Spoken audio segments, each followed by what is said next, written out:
Sir Allu Arjun award వెనక్కి తీసుకోవాలి అనుకుంటున్నారు అన్నట్టు న్యూస్ వచ్చింది. అంటే ముందు చూస్తే కనుక జానీ మాస్టర్ అవార్డ్ కూడా తీసుకున్నారు కాబట్టి ఇప్పుడు అల్లు అర్జున్ అవార్డ్ వెనక్కి తీసుకోవాలి అని చాలా మంది డిమాండ్ చేస్తున్నట్టు కూడా అనిపిస్తుంది సార్. దీని గురించి మీరేం చెప్తారు? అల్లు అర్జున్‌కి జాతీయ ఉత్తమ నటుడు అవార్డు వచ్చింది. ఫస్ట్ పార్ట్‌కి. సో, దాన్ని ఇప్పుడు అల్లు అర్జున్ అరెస్ట్ అయ్యాడు కాబట్టి, ఆయన మీద క్రిమినల్ కేస్ ఫైల్ అయింది కాబట్టి, ఆయన ఆల్రెడీ 1 డే జైల్‌లో కూడా ఉండొచ్చాడు కాబట్టి, ఆయన కూడా అవార్డు వెనక్కి ఇచ్చేయాలి అని ఎమ్మెల్సీ తీన్మార్ మల్లన్న దగ్గర నుంచి కాంగ్రెస్ వాళ్ళు చాలామంది డిమాండ్లు మొదలుపెట్టారు. ఇది ఏ నేపథ్యంలో వచ్చిందంటే 2 కారణాలని చెప్పొచ్చు దీనికి. ఒకటి, జానీ మాస్టర్ ఆయనకి నేషనల్ అవార్డు వచ్చింది కొరియోగ్రఫీకి. ఆ అవార్డుని క్యాన్సిల్ చేసింది. ఇచ్చిన కమిటీని, నేషనల్ అవార్డు కమిటీ ఏదో ఉంటుందో ఆ కమిటీని సస్పెన్షన్లో అంటే పాజ్లో పెట్టింది. ఇవ్వలేదు, రిజెక్ట్ కూడా చేయలేదు. అంటే వెనక్కి క్యాన్సిల్ చేయలేదు, అట్లని ఇవ్వలేదు. సో అంటే ఏమిటి, ఆయన ఇంకా ప్రూవ్ చేసుకొని ఆ కేసు ఎప్పుడు ఆయన నిర్దోషికి బయటపెడితే అప్పుడు ఇస్తారనమాట. నేను ఇది కరెక్ట్ కాదని నేను కూడా చెప్పాను. ఆయనకి ఎందుకు అవార్డు ఇచ్చారు మీరు? ఒక డ్యాన్స్ మాస్టర్ డ్యాన్స్ బాగా చేశారని అవార్డు ఇచ్చారు. ఇప్పుడు ఎందుకు క్యాన్సిల్ చేశారు? ఆయన మీద ఒక కేసు పెట్టారు. కేసు పెడితే ఆయన దోషాలు అవుతాడు. చట్టం ఏం చెప్తుంది? Unless proven otherwise everybody is not guilty. Case పెట్టినంత మాత్రాన any accused not guilty unless proven otherwise. So guilty కాదనేది మనకి ఉండేది. ప్రూవ్ అయితే తప్ప వాళ్ళని మనం నేరస్తులు అని చెప్పకూడదు. అందుకనే వాళ్ళు నిందితులు అని మాట్లాడతాం తెలుగులో. ఇంగ్లీష్లో అక్యూజ్డ్ అని మాట్లాడతాం. అక్యూజ్ అంటే అక్యూజ్ కాబడిన వాళ్ళు, నిందించబడిన వాళ్ళు, నేరస్తులు కాదు. అందుకనే వాళ్ళని రిమాండ్ ప్రిజనర్స్ అని, అండర్ ట్రైలర్స్ అని అంటారు తప్ప కాన్విక్ట్ ప్రిజనర్స్ అని అనరు వాళ్ళు. సో మన దేశంలో జైళ్ళల్లో కూడా 70% ఈ నిందితులు మాత్రమే ఉంటారు, కాన్విక్ట్స్ ఉండరు. నేరస్తులు ఉండేది 30%, 70% వీళ్ళే ఉంటారు. కానీ ఇక్కడ ఏమవుతుంది, మన సమాజంలో నేరం ఆరోపించబడితేనే వాళ్ళని నిందితులు అంటారు. కాఫ్కా అని ఒక గొప్ప రైటర్ ఆయన మాట అంటాడు, ఒకసారి నేరం ఆరోపించబడితే ఆ వ్యక్తి కూడా ఆరోపించబడిన వ్యక్తి కూడా తాను నేరస్తుడేమో అనే ఫీలింగ్ క్రియేట్ అవుతుంది అని ఆయన రాస్తాడు. అంటే మన సమాజం ఎలా ఉంటుందంటే, నువ్వు ద్రోహి, నువ్వు నేరస్తుడు అంటే వాళ్ళకు కూడా నేను నేరస్తుడేమో అన్న ఫీలింగ్ని క్రియేట్ చేస్తుంది మన చట్టము అనేది ఆయన కాఫ్కా రాస్తాడు. అలాగా ఇక్కడ కూడా ఏమైపోయింది, సమాజంలో ఎవరైనా ఒక నేరం ఆరోపించబడితే అతని దోషిలాగా మనం అతన్ని ట్రీట్ చేయడం అనేది జరిగిపోతుంది. ఈ బేసిక్ ఉండే డెమోక్రాటిక్ ప్రిన్సిపల్స్ కావచ్చు, fair and free justice system చెప్తున్న ఇది కాబట్టి దీన్ని ఎవరు ఫాలో కారు. మీడియా కానీ వ్యక్తులు కానీ ఫాలో కారు.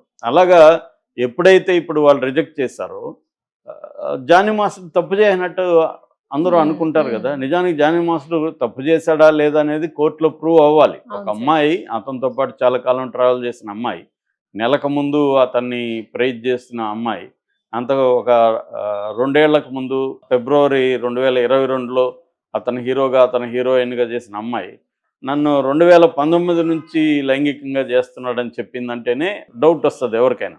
సరే, ఒకవేళ అమ్మాయి భయపడి అప్పటికి చెప్పలేదు ఇప్పుడు చెప్పింది అని కూడా అనొచ్చు. ఏదేమైనా అది ఆరోపణ మాత్రమే. ఆ అమ్మాయి చెప్పింది కరెక్టా కాదని తేలాలి కోర్టులో. మనం జడ్జి చేయడానికి లేదు. కానీ వాళ్ళు జడ్జి చేసినట్టే అయింది ఇచ్చేయడంతో. దానివల్ల ఇప్పుడు దానికి ఇంకొకటి కూడా మల్లన్న చెప్తున్నది ఏమంటే, అతనికి క్యాన్సిల్ చేయమని అల్లు అర్జున్ బ్యాచ్ రాశారని కూడా అప్పుడు కూడా పుకార్లు వచ్చాయి. ఎందుకంటే అల్లు అర్జున్ అండ్ సుకుమార్ వాళ్ళు ఆ అమ్మాయి వైపు నిలబడి ఇతనికి యాంటీగా, అసలు ఆ అమ్మాయిని కేసు పెట్టి ఇచ్చిందే వాళ్ళు, నిజానికి ఆ అమ్మాయి ఫస్ట్ కేసు పెట్టలేదు, ఆ అమ్మాయి ఓన్లీ ఫిల్మ్ ఛాంబర్కి వెళ్ళి నన్ను వర్క్లో హరాస్ చేస్తున్నాడని కంప్లైంట్ ఇచ్చింది తప్ప లైంగికంగా నన్ను రేప్ చేశాడనో వేధించాడనో ఆమె బిగినింగ్లో ఫిల్మ్ ఛాంబర్ కంప్లైంట్ ఇవ్వలేదు. మా వర్క్ ప్లేస్ హరాస్మెంట్ అని ఇచ్చింది. వీళ్ళు అతన్ని కూడా అడిగారు, అతని అభిప్రాయం, అతని ఎక్స్ప్లెనేషన్ అడిగారు ఫిల్మ్ ఛాంబర్ వాళ్ళు. అదంతా ఏమి లేదు, మీరు కాకపోతే నిరూపించండి, చాలామంది ఉంటారు కదా వర్క్ ప్లేస్ అంటే అని కూడా అన్నారు. ఇదేదో పెండింగ్లో ఉన్నింది విచారణలో.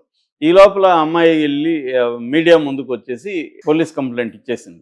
సో ఇది ఇవ్వడం వెనక అల్లు అర్జున్ అండ్ సుకుమార్ ఉన్నారు అన్న వార్తలు కూడా వచ్చాయి. అల్లు అర్జున్ వాళ్ళు కూడా అమ్మాయికి తను దీబై ప్రతి సినిమాలో కొరియోగ్రఫర్గా పెట్టుకుంటాను అని హామీ ఇచ్చినట్టు కూడా వార్తలు వచ్చాయి.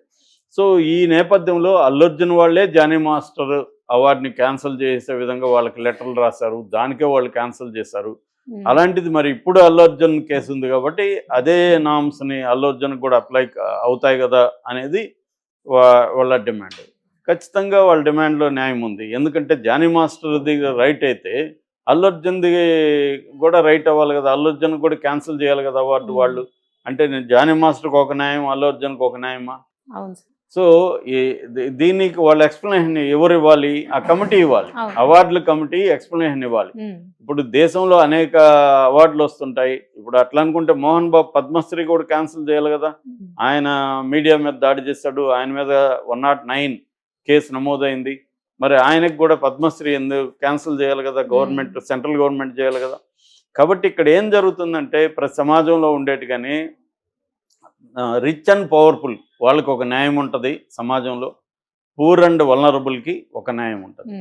నువ్వు రిచ్, నీకు పవర్ఫుల్గా ఉంటే నువ్వు చట్టము కానీ అన్నీ కానీ అదేదంటారు, చట్టం నీ ఇంట్లో కుక్క పిల్లలాగా ఉంటుందని.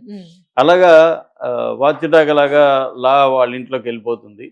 అదే పేదవాడు, వల్నరబుల్, బలహీనులు, లేకపోతే మన దేశంలో కుల వ్యవస్థ ఉంటుంది కాబట్టి అట్టడుగున ఉన్న దళితులు, బీసీలు, వీళ్ళకి న్యాయం అందదు. ఇది ప్రతిసారి ప్రూవ్ అవుతుంటుంది. ఈయనకి ఇప్పుడు జానీ మాస్టర్ ఒక ముస్లిము, ఒక అంత బలం లేనోడు వీళ్ళతో కంపేర్ చేసుకున్నప్పుడు, కాబట్టి ఆయన్ని ఈజీగా టార్గెట్ చేయొచ్చు. కానీ అల్లు అర్జున్ విషయానికి వస్తే ఎందుకు చేయలేదని అడగడంలో, తీన్మార్ మల్లన్న అడగడంలో న్యాయం ఉంది. అట్ ద సేమ్ టైం ఇంకొకటి కూడా, నేను దాని మీద సపరేట్గా కూడా వీడియో చేస్తాను. ఇంకొకటి కూడా ఉంది. ఇదే విష్ణు, హేమ అనే ఆమె, ఒక నటి, ఆమె మీద డ్రగ్స్ తీసుకుందని ఒక ఆరోపణ వచ్చింది పోలీసు. దాంతో ఆమెని సస్పెండ్ చేసేసారు మాలో.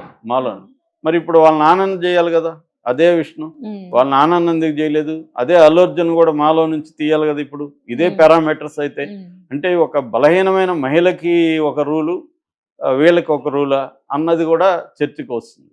కాబట్టి ఇక్కడ ఫైనల్గా జరిగేది ఏంటంటే, బలవంతుడైతే వాళ్ళ జోలికి ఏ వ్యవస్థలు వెళ్ళవు, బలహీనుడైతే మాత్రం సోకాల్డ్ మోరల్స్ అన్నీ గుర్తొస్తాయి వాళ్ళకి, న్యాయం అన్యాయం గుర్తొస్తుంది, నీతి అవినీతి అన్నీ గుర్తొస్తాయి. బలవంతుడి విషయంలో అవేవి గుర్తురావు. సో ఆ ప్రశ్న అడగడం కరెక్ట్. కానీ అది అల్లు అర్జున్ని టార్గెట్ చేసి అడుగుతున్నారా? అతను అల్లు అర్జున్ కాదు అతను అడగాల్సింది కమిటీని అడగాలి.